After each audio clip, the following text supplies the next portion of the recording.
Hello, welcome to Hattie Talks and happy Tuesday. I hope that you're all well and that you had a good week. This is this week's episode of Turn Back Time Tuesdays, which is where I sit down and I talk about a historical figure or a historical event that particularly interests me. So far we've talked about Hamilton, William the Conqueror, P.T. Barnum and many more. But they're all been figures so far, so I thought that this week we could talk about an event. So I've had a thought about what we could talk about. I kind of wanted to talk about something relevant. And in case you're not aware, and if you're not aware, where have you been? The world is facing a global pandemic at the moment, COVID-19. It is not the first massive disease to hit the world, and it certainly won't be the last. I mean, the UK has been hit by Spanish flu, swine flu, and of course, the plague, also known as the Black Death. And this last one is actually the one that I want to talk about this week. It's always interested me, and so I thought I'd find out a bit more about it. As always, please be sure to like, comment and subscribe, and also check out my social medias, which are under @HattieTalksHistory, where I upload history facts regularly, which I won't necessarily be talking about on this channel, so you won't want to miss out on that. So go follow them now. It's on Instagram, Facebook and Twitter. Okay, let's get started. So the Black Death is the deadliest pandemic in recorded history. It devastated Europe and Asia, causing 75 to 200 million deaths. It peaked in Europe in 1347. The plague arrived in Europe when 12 ships docked in Sicily. The locals went to greet the newcomers and they were met with a horrible sight.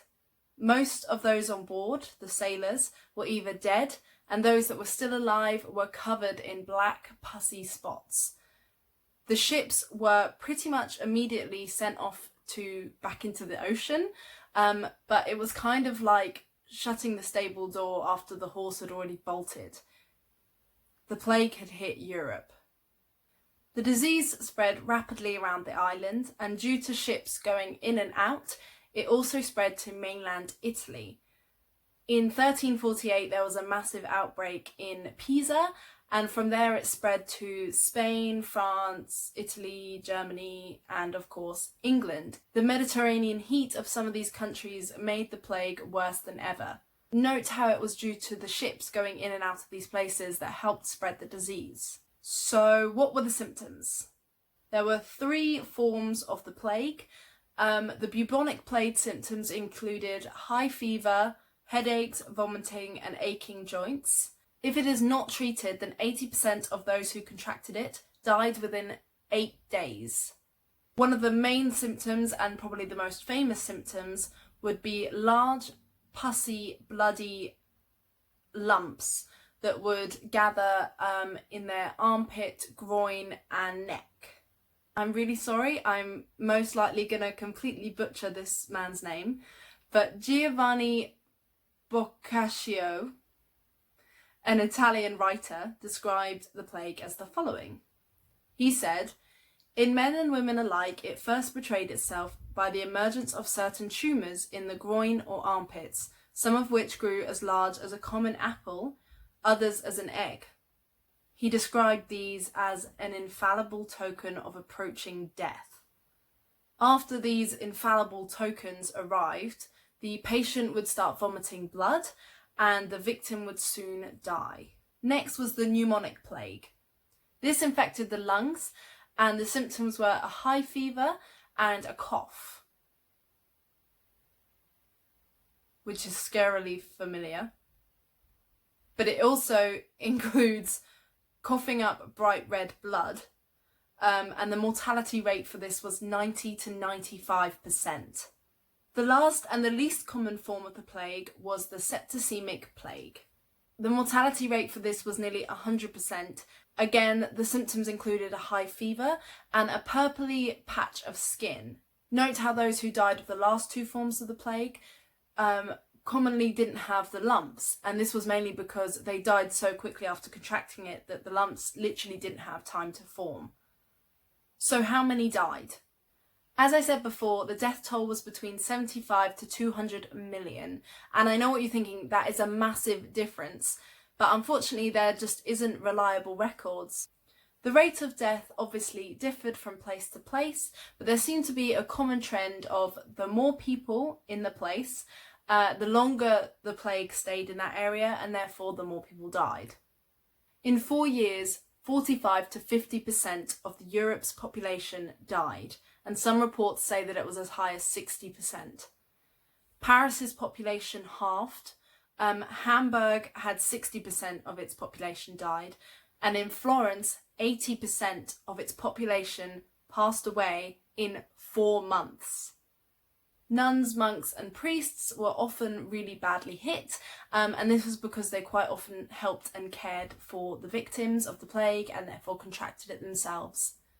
Now, something that I find really interesting while researching the Black Plague was that because of coronavirus, we're hearing the term herd immunity being thrown around quite a lot. And this is interesting because with the plague, in the first outbreak, 2 in 3 people would contract it, and most of those people died. In the second wave, 1 in 2 people contracted it, but only some of them died. The third outbreak came and 1 in 10 people contracted it, and the majority survived. And then by the time the 4th outbreak came, 1 in 20 people contracted it, and nearly all of them survived. Now, this may have been a case of herd immunity, which is very interesting, or it might have just been the fact that because in the first and second outbreak so many people died, by the time the 3rd and 4th outbreak came, there was less people and therefore it didn't hang around as long. But I like to think that there was something going on there. It also might have been that during the time that the 3rd and 4th outbreak happened, living conditions might have improved somewhat. There's quite a lot of factors that could have happened, but I thought that was quite interesting, so I thought I'd share it with you. So who could the plague affect? Anyone. Literally anyone. Of course, the richer you were, the better chances you had, but still a lot of rich people did die. So the disease was spread by fleas. The fleas went from rats to humans and then humans to humans. Also, unsanitary water had a lot to factor into that as well. So the richer you are, the less likely you're going to be in contact with rats. And also you're less likely to be in contact with people who have been in contact with rats. So I guess that's why rich people were less affected by it. Also just better living conditions in general. They were more sanitary. They had more space. As I'm going to talk about, London, England, general places in the world were very cramped at that time. The world was very overpopulated, and so that would have definitely made a factor. If you were poor, you were likely to have a weaker immune system. There were lots of other diseases going around at the time which would have weakened your immune system anyway, and as I said, unsanitary living conditions just will not help your immune system in general. The houses were often very cramped, little to no airflow going in and out, so if you're in contact with someone who's got the plague, you're gonna have the plague as well. There's kind of no question about that. The worst hit were children. Now this is rich and poor children. Children in general have a weaker immune system, and especially in those times there was lots of diseases like typhus going around, and so the children really didn't have much of a chance. So, will the plague return? The Black Death has returned many times in Europe. The last major outbreak was in 1665 in London, and it lasted till 1666. It killed an estimate of 100,000 people, and it is thought that it actually ended because of the Great Fire of London.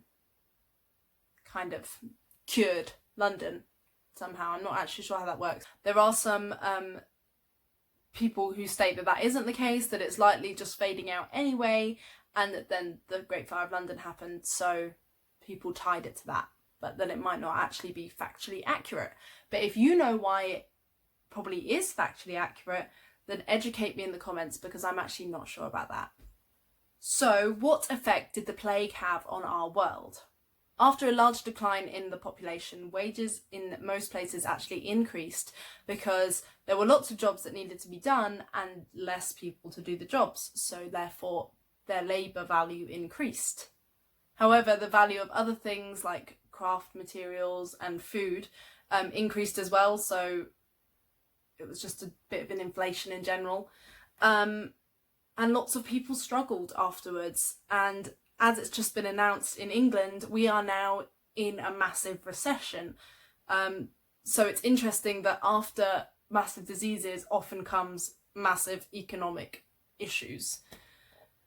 Environmentally, the massive drop in the world's population actually helped cool down the planet, and it is thought that the plague is one of the things that kick-started the Little Ice Age, where the whole global average temperature dropped. It's also widely thought that the devastation that the plague brought shifted people's minds and people's view on the world, and that it kick-started the Renaissance. So what happened after? People in general don't really like things that they can't explain. They want things and people to blame for their misfortunes. Even now, there's lots of talk about whether the coronavirus is even a real thing, whether it's brought upon by 5G, and whether you believe that or not, that's completely up to you. But it wasn't really much different back then. People still wanted something or someone to blame. Of course, they were a lot more extreme than just saying, oh, I think it's the 5G. No, people were killed. Lepers and other people with skin problems such as psoriasis and acne, they were killed just in case they were carrying the plague. Some people blamed earthquakes and some people blamed Jewish people. They blamed them for poisoning lakes, and so many people were murdered. People wanted something to blame, and unfortunately that led to people dying. Even though the whole thing that they're blaming on, people wanted something to blame, and unfortunately that led to people dying and being prosecuted in general. And of course, that makes no sense. Why are you blaming someone for death by causing their death? That makes no sense. It was nothing to do with poisoning lakes. No one did that. Oh. But anyway, sorry. I don't like people who murder. Obviously.